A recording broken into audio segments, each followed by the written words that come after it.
پھر ایک phone call. یہ فون کال سیل فون کے ذریعے کوئی 2 ہفتے پہلے انڈیا سے انگلینڈ میں کی گئی ہے، نوٹنگم کے ایک پروفیسر ڈاکٹر اویس چوہان کے نمبر پر. ان ڈاکٹر صاحب نے بابا جلالی کو اطلاع دی ہے. یہ ڈاکٹر صاحب جانتے تھے کہ ڈاکٹر مہناز جلالی کے فارم میں رہ رہی ہے اور اس کا علاج معالجہ کر رہی ہے. کال کس نے کی؟ ڈاکٹر مہناز نے.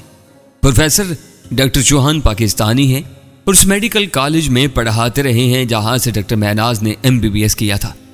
کیا بات ہوئی ہے دونوں میں؟ یہی تو مسئلہ ہے کہ بات ہو نہیں سکی. ڈاکٹر مہناز بس چند فکرے ہی بول پائی، سلسلہ منقطع ہو گیا. کیا کہا اس نے؟ یہی کہ وہ رتنا گری میں ہے، بڑی مشکل میں ہے، اس سے مدد کی ضرورت ہے. پروفیسر چوہان نے اس سے پوچھا کہ وہ کس جگہ پر ہے. وہ اس کا جواب نہیں دے سکی. وہ جلالی صاحب کی صحت کے بارے میں پوچھ رہی تھی جب فون بند ہو گیا. میں نے پوچھا ڈاکٹر مہناز کے ساتھ اس کا ایک کلاس فیلو ڈاکٹر بھی تو تھا؟ ہاں، ڈاکٹر اسام، لیکن اس کے بارے میں مہناز نے کوئی بات نہیں کی. حیرانی کی بات ہے کہ تم ڈاکٹر مہناز کو لاہور اور راولپنڈی وغیرہ میں ڈھونڈتے رہے ہو اور وہ یہاں رتنا گری میں پائی جا رہی ہے. وہ کیا کرتی پھر رہی ہے؟ وہ کچھ نہیں کر رہی، شاید کچھ کرنے کے قابل ہی نہیں ہے. کچھ لوگوں کے ہتھے چڑھ چکی ہے. کون لوگ ہو سکتے ہیں؟ زیادہ امکان یہ ہے کہ ان کا تعلق بھی اراکوئے والے معاملے ہی سے ہوگا. اگر ایسا ہے تو پھر مہناز کو پکڑ کر رکھنے کا مطلب کیا ہے؟ یہی کہ اراکوئے اب مہناز کے پاس نہیں ہے، وہ اسے کہیں کھو چکی ہے یا پھر اس نے اسے کہیں محفوظ کر دیا. اب اسے پکڑنے والے اس کے ذریعے مورتی تک پہنچنا چاہتے ہیں. لیکن تصویر کا ایک رخ دوسرا بھی ہو سکتا ہے اور یہ رخ زیادہ خطرناک ہے. عمران کے کشادہ پیشانی پر تفکر کی لکیریں تھیں. کیسا رخ؟ اس نے سگریٹ کا کش لیا اور دھواں چھت کی طرف چھوڑتے ہوئے بولا. پروفیسر چوہان جنہوں نے مہناز کی کال سنی ہے ایک خاص بات بتا رہے ہیں. وہ کہتے ہیں کہ ان کے اندازے کے مطابق مہناز کسی ایسی جگہ سے فون کر رہی تھی جہاں بیک گراؤنڈ میں ڈھول وغیرہ بجنے کی آواز آ رہی تھی. اور یہ ایسے ڈھول نہیں تھے جو آرکیسٹرا میں بجائے جاتے ہیں، بلکہ یہ نکارے کی طرح تھے. نکارے کی طرح؟ میرا ذہن تو اس سلسلے میں پکوڑا کی طرف ہی جاتا ہے. یہ بات عین ممکن ہے کہ مہناز ان لوگوں کے ہتھے چڑھ چکی ہو جو اس سے پہلے بھی اراکوئے کو پاکستان سے برآمد کر کے بھانڈیل اسٹیٹ لے گئے تھے. تمہیں یاد ہی ہوگا وہاں عبادت گاہوں میں کس طرح کے ڈھول پیٹ جاتے تھے. عمران بڑی سنسنی خیز بات کہہ رہا تھا. مجھے اپنے جسم میں سنسناہٹ محسوس ہوئی. بات قابل غور تھی. یہ ممکن تھا کہ مہناز اس وقت کسی پکوڑا کے بھکشوؤں کے پاس ہو اور اسے پکوڑا کے اندر ہی کہیں چھپا دیا گیا ہو. لیکن سوچنے کی بات یہ تھی کہ وہ یہاں تک پہنچی کیسے؟ میں تیزی سے سوچ رہا تھا. میں نے کہا عمران پھر تو ایک اور بات بھی ہو سکتی ہے. ممکن ہے اراکوئے اور مہناز دونوں بھکشوؤں کے قبضے میں ہوں. کیا کہنا چاہتے ہو؟ پہلے بھی تو ایسا ہو چکا ہے. بھکشوؤں نے نہ صرف اراکوئے برآمد کیا بلکہ اراکوئے کے ساتھ ساتھ مجھے، میڈم صفورہ اور دیگر لوگوں کو بھی مجرم گردان کر اپنے ساتھ پاکستان سے بھانڈیل لے گئے. بھانڈیل میں ہمیں اراکوئے چرانے کی سزا دی گئی، پکوڑا کا جبری خادم بنا دیا گیا. ممکن ہے مہناز کو بھی کسی سزا کے لیے ہی کہیں بند رکھا گیا ہو. اس پہلو سے میں نے نہیں سوچا تھا. تمہاری بات میں وزن ہے. ہو سکتا ہے کہ مورتی اور مہناز دونوں ان لوگوں کے پاس ہو. میں نے گہری سانس لی. پتہ نہیں کیا شے ہے یہ مہناز. بوڑھے جلالی کے علاج میں اتنا آگے چلی گئی کہ اسے شادی کر بیٹھی. اب ایک بیوی کی حیثیت سے اس سے نبھانے کی کوشش کر رہی ہے. مورتی کے لیے جان جوخم میں ڈال رہی ہے، بلکہ جان گنوا رہی ہے. مجھے تو کم ہی امید ہے کہ بچ پائے گی. صنف نازک کی بغاوت اسی طرح کی ہوتی ہے پیارے. انوکھے سے انوکھا کام کیا جاتا ہے اور پھر اسے پورا کرنے کے لیے سر دھڑ کی بازی لگا دی جاتی ہے. مرنے سے پہلے بابا جلالی نے مہناز سے یہی فرمایا ہوگا. کس کا عہد نبھانا ہے؟ مورتی کو اس کے اصل مالک تک پہنچانا ہے، چوروں کے ہاتھ نہیں آنے دینا. اس نے کہا ہوگا جو حکم میرے بزرگ سرتاج. اب ہوا یہ ہے کہ بابا جلالی بستر مرگ سے اٹھ کر بیٹھ گیا ہے. اب عاشق شیخو پورہ میں اور محبوبہ رتنا گری میں پائی جا رہی ہے. کم از کم اب تک تو پائی جا رہی ہے. بابا جلالی اپنے پرانے گراموفون پر آج کل یقیناً یہی غزل سن رہا ہوگا. کیوں اداس پھرتے ہو سردیوں کی شاموں میں، اس طرح تو ہوتا ہے اس طرح کے کاموں میں. اچھا چھوڑو ان باتوں کو. اب مہناز کو ڈھونڈنا کیسے ہے؟ ظاہر ہے اگر وہ رتنا گری میں ہے تو اسے جہلم یا خانےوال میں تو نہیں ڈھونڈا جا سکتا. ہمیں رتنا گری ہی چلنا ہوگا. وہ اچھا خاصا شہر ہے، لیکن ہو سکتا ہے کہ بدھ مت کی عبادت کہیں زیادہ نہ ہو. اگر ہمارا اندازہ درست ہے اور فون کال کے پیچھے سنائی دینے والے ڈھول کسی پکوڑا ہی کے تھے تو پھر ہمیں اپنی تلاش رتنا گری کے پکوڑوں سے شروع کرنی ہوگی. یہ رتنا گری ہے کس طرف؟ بات تو ایسے کر رہے تھے جیسے رتنا گری میں تمہارے ننیال ہیں. اب پوچھ رہے ہو کہ کس طرف؟ معافی چاہتا ہوں، میں نے چڑ کر کہا. ہم میڈیا والے ہیں، ہم نے توہین چینل پر بڑوں بڑے سے معافی منگوائی ہے. وہ مسکرایا پھر قدرے سنجیدہ ہو کر بولا، یہ مہاراشٹر کا ایک ساحلی شہر ہے، ممبئی سے بس کے ذریعے 6-6.5 گھنٹے کا سفر ہے، ایئرپورٹ نہیں ہے، بائی روڈ ہی جانا پڑے گا، ممبئی بھی اتریں گے، وہاں سے بس پکڑیں گے۔ میں نے موضوع بدلتے ہوئے کہا، جاوا کو پتا ہے کہ تمہیں اراکوئے کے حوالے سے کلیو ہاتھ آیا ہے؟ کبھی کبھی بالکل گھامڑ ہو جاتے ہو یار۔ جاوا کو بتا دیا تو پھر اپنے ہاتھ کیا رہ جائے گا؟ اسے کچھ نہیں بتایا، صرف یہ بتایا کہ اراکوئے ڈھونڈیں گے اور اس کے منہ پر دے ماریں گے۔ میرا خیال ہے کہ ہمیں دیر نہیں کرنی چاہیے، اگر میناز کو اس علاقے سے کہیں اور پہنچا دیا گیا تو کام اور مشکل ہو جائے گا۔